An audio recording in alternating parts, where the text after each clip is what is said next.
नमस्कार, मी प्रीती ज्ञानेश्वर घुले पाटील। हा जो काही पोखरणी नरसिंहमध्ये प्रकार झालाय की ह्यांच्याच भावानी ह्यांच्या पायावरती ट्रॅक्टर घातला आणि ह्यांना जीवे मारायचा प्रयत्न केलेला हा खूप गंभीर प्रकार झाला होता। आणि 2-3 दिवसांआधी आम्ही एसपी ऑफिसला येऊन निवेदन दिलं होतं की ह्यांचा जो एफआयआर रजिस्टर करून घेत नाहीत पोलीसवाले तो त्यांच्याकडून लवकरात लवकर रजिस्टर करून घेण्यात यावा आणि हे सांगतात तसा त्याप्रमाणेच त्यांचा जबाब घेण्यात यावा। तर आज बळजबरी कारण की वरच्या अथॉरिटीमधून पोलीसवाल्यांना प्रेशराइज केलं जातं की तुम्ही एफआयआर लॉन्च करून घ्या आणि बरोबर त्यांचा जबाब नोंदवून घ्या। त्याच्यामुळे आज तिथले पोलीसवाले आलेत आणि कुठेतरी ह्यांचा बरोबर जबाब नोंदण्यात आलाय।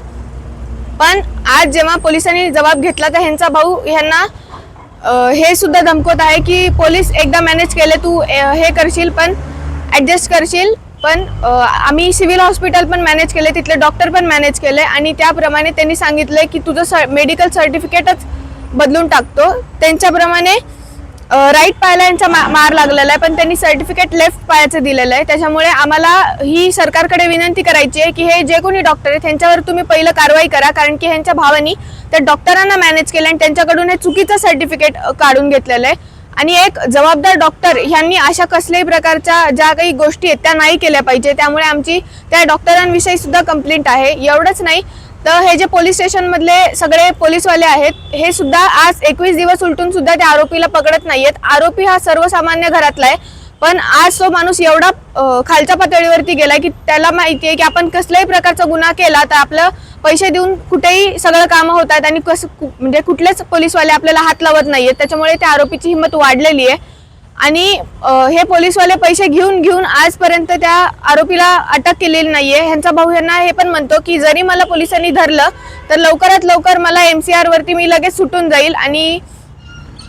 जे काही डॉक्टरला मॅनेज केले त्यांनी त्याच्यामुळे कसल्याही प्रकारचे साक्षी पुरावे राहणार नाहीत आणि जे ह्यांच्या गावामध्ये साक्षीदार आहेत त्यांना सुद्धा धमकावण्याचं काम त्यांचा भाऊ करत आहे। आज 21 दिवस होऊन सुद्धा घटनेला त्यांचा त्या जागेवरती कसल्याही प्रकारचा घटनास्थळ पंचनामा झालेला नाहीये। त्यांचा भाऊ सगळ्या प्रकारचे साक्षी पुरावे नष्ट करायचं बघत आहे। त्याच्यामुळे आमची शासनाकडे विनंती राहील की ह्या प्रकरणामध्ये गुलाब वाघ हे जे आहेत आरोपी त्यांच्यावरती लवकरात लवकर अटक करण्यात यावी आणि हे पोलीसवाले जे आहेत या प्रकरणामध्ये त्याच्यामध्ये दैठणा पोलीस स्टेशन मधले कुठलेच पोलीस ऑफिसर आयो न नेमता दुसरा कुठले तरी इमानदार पोलीस ऑफिसर तिथे तपासासाठी देण्यात यावे ही आमची शासनाकडे विनंती राहील। एवढंच नाही तर हे जे डॉक्टर आहेत ज्यांनी चुकीचं सर्टिफिकेट दिलं आहे त्यांच्यावर सुद्धा कारवाई करण्यात यावी ही आमची शासनाकडे विनंती।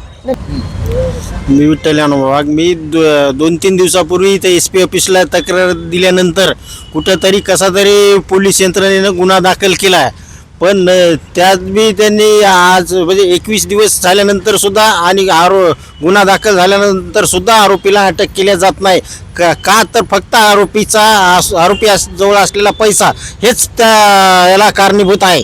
आणि त्याच जीवावर तो काय करतो, पोलीस यंत्रणेला तो मॅनेज करतोच, नंतर तो असंही सांगतो की मी डॉक्टरला सुद्धा मॅनेज केलं आहे, तू काय करू शकतो। डॉक्टरनं माझं उजव्या पायाला दुखापत असताना डाव्या पायाचे सर्टिफिकेट दिलीत, मग नंतर मग असं जर प्रकार होत असन तर डॉक्टर मॅनेज पोलीस मॅनेज सर्व यंत्रणा जर मॅनेज होत असन तर न्याय मागायचा कुठं, न्याय देणार कोण, न्याय देणारी या जगात व्यक्ती राहणारही का नाही काय। गरीब माणसानं म्हणजे आत्महत्या करायच्या किंवा आत्मदहन करायचं किंवा तुम्हाला तीच इच्छा असेल की मी आत्मदहन करावं तर त्याच्यासाठी मी पूर्णपणे तयार आहे। एक तर पोलीस यंत्रणेवर कारवाई करा, तेथील बंदखडके पूर्व 326 गुन्हा दाखल झाला होता जे मागच्या वर्षी नोव्हेंबर महिन्यात, त्यावेळेसचे बंदखडके साहेब यांच्यावर कारवाई करा। आता जायबाय आहेत मुंडे आहेत तेच काम करतात, तेच पैसे घेऊन हे सर्व यंत्रणा म्हणजे मॅनेज होत आहे। पोलीस यंत्रणा आणि सिव्हिलमधले डॉक्टरसुद्धा मॅनेज होत आहेत, म्हणजे पोलीस यंत्रणेने आणि सरकारी डॉक्टरवर सुद्धा कारवाई करावी किंवा आत्मदहनची परमिशन द्यावी मागितलीच होती आणि न्याय हा राहिलेलाच नाही आहे। अशा प्रकारे मग जर न्याय मिळत नसेल तर न्याय मागायचा कुठं, कारण साक्षी पुरावे सुद्धा नष्ट केले जातात। जे समजा हे साक्षी पुरावे त्यांना सुद्धा धमकावल्या जाते की गलत हे द्या स्टेटमेंट द्या, गलत माहिती द्या। अशा प्रकारे माझा भाऊ सर्व पुरावे नष्ट करत आहे आणि या पोलीस यंत्रणा त्याला जोपर्यंत बाहेर ठेवणार तोपर्यंत तो पुरावे असेच पुरावे नष्ट करत राहणार. पोलीस यंत्रणा त्याला पकडणार नाही, कारण तो खूप पैशावाला आहे. तो पैसा पुरवत राहते पोलीस स्टेशनला.